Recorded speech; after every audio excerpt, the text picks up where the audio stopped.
हमें समय के साथ अपने लगावों और वासनाओं को उसी तरह छोड़ते चलना चाहिए जैसे सांप अपनी केंचुली छोड़ता है और पेड़ अपने पत्ते, फलों के बोझ।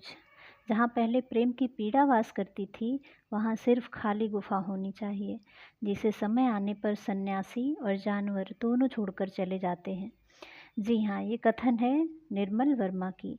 निर्मल वर्मा ने अपने अनुसंधान परक, रोचक, तथ्यपूर्ण तथा जीवंतता के साथ चीड़ों पर चांदनी नामक यात्रा साहित्य का सृजन किया है। इस यात्रा में यूरोप के Iceland, Denmark, Ireland, Berlin, Copenhagen, Norway, France, Vienna, Czechoslovakia जैसे स्थानों का तथा वहाँ के जनजीवन एवं आबोहवा को करीब से महसूस किया गया है। चीड़ों पर चांदनी निर्मल वर्मा के संस्मरणों की पहली किताब है।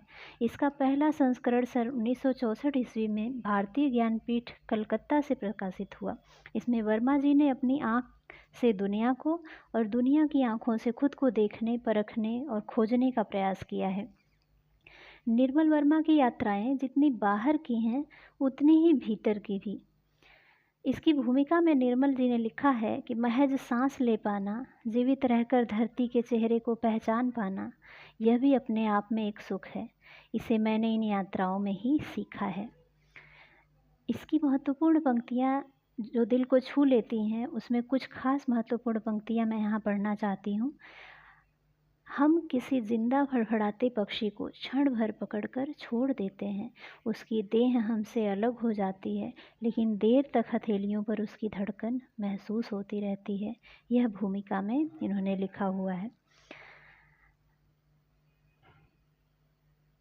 आगे लिखते हैं, बरामदे की रेलिंग पर सिर टिकाए हम भाई बहन उनको बड़ी ईर्ष्या से देखते हैं जो पीछे हमारे लिए रह जाते थे। चीड़ के साए साए करते पेड़, खाली भूत रहे मकान, बर्फ में सिमटी हुई स्कूल जाने वाली पगडंडियाँ।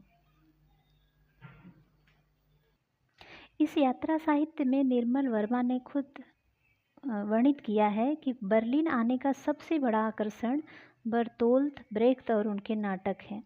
उनकी पुरानी एक दबी साध थी कि बर्लिन असेंबल में ब्रेख्त का नाटक देखें।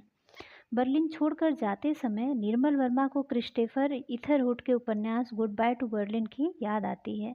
युद्ध से पहले की रचना है, जबकि युद्ध के बाद बर्लिन बहुत बदल गया था। निर्मल वर्मा लिखते हैं कि कोपेनहेगन को चिपचिपाते आत्मसंतोष और सतहीपन के दलदल से बाहर निकालने की कोशिश की थी। एक अन्य डेनिस ने, जिसे कोपेनहेगन के निवासी आखिर तक सिरफिरा समझते रहे, उनका नाम इसमें किरकेगार्ड बताया गया है। अब यहाँ निर्मल वर्मा आगे क्या लिखते हैं कि पूरी रात होने से पहले झील के दो चेहरे हो जाते हैं, एक हंसता हुआ और दूसरा सोया सा पानी में बंट जाता है। आधा जल गहरा हरा, आधा जल गहरा कहीं कहीं श्यामल, आधा सफ़ेद, जैसे किसी ने चूने का चिट्ठा घोल दिया हो। अंधेरा बढ़ते बढ़ते यह सफ़ेदी धीरे धीरे झील के श्यामल रात की घनी नीरवता में सब कुछ धीमे धीमे सिमट जाता है। लहरें शांत हो जाती हैं, आखिर बस बाजार के कोने में ढह जाती हैं। दूर टापू में गुडरों के गिरने का स्वर सूत भी सुनाई दे जाता है, टप टप टप। चीड़ों पर चांदनी इसमें जो भाग है उसमें लिखा गया है कि इन पहाड़ों के पीछे न जाने क्या होगा। जब हम छोटे थे तो अपने घर के बरामदे में खड़े होकर अक्सर एक दूसरे से यह प्रश्न पूछा करते थे कि उन दिनों छुट्टी लेकर पहाड़ों पर जाने की ज़रूरत नहीं होती थी। वे हमेशा हमारे संग थे, हमारे खिलौने, हमारे सपनों में। पहाड़ों पर चांदनी का यह अद्भुत मायाजाल मैंने पहली बार देखा था और एक अलौकिक विस्मय में मेरी आंखें अनायास मूंद गई थीं। उस रात मुझे लगा था कि पहाड़ों में भी सांप की आँख जैसा एक अविस्मृत जादुई सम्मोहन होता है, एक भुतैला सा सौंदर्य। आगे निर्मल वर्मा कहते हैं कि कालका और शिमला के बीच एक वीरान उपेक्षित स्टेशन है सोलन। अंग्रेज़ों के ज़माने के कुछ कोठिन और बंगले यत्र तत्र मिल जाते हैं, खाली और उजाड़, जिनके आगे टू लेट की टूटी फूटी तख्तियाँ झूलती रहती हैं। वहाँ पहाड़ियाँ खामोश रहती हैं। शाम की उनीदी उदासी में केवल पहाड़ी चरवाहों का गीत स्तर अक्सर हवा में उड़ता भटकता सुनाई दे जाता है।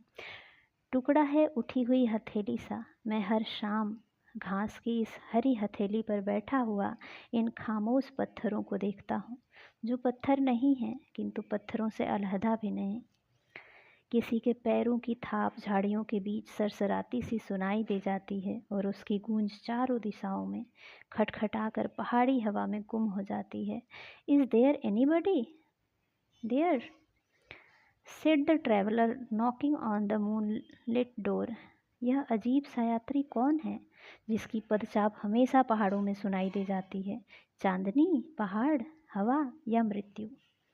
9,000 फीट की ऊंचाई पर नारकंडे का डाक बंगला एक नन्हे घुसले सा पहाड़ की चोटी पर टिका है। नारकंडे की वह रात आज डलहौजी की सुनसान सड़कों पर भटकते हुए सूनी आंखों के सामने घूम जाती है। तो इस तरह निर्मल वर्मा की ये जो यात्रा वृत्तांत है ये काफ़ी रोचक है और घर बैठे आपको पूरे Iceland, Denmark, Ireland, Berlin, Copenhagen, Norway, France, Vienna, Czechoslovakia जैसे स्थानों का सैर कराती हैं। इसलिए अगर आप यात्रा साहित्य से रुचि रखते हैं तो आप इसे ज़रूर पढ़ें, यह आपको बेहद पसंद आएगी। अगर आपको ये वीडियो अच्छी लगी तो लाइक एवं सब्सक्राइब ज़रूर करें। Thank you.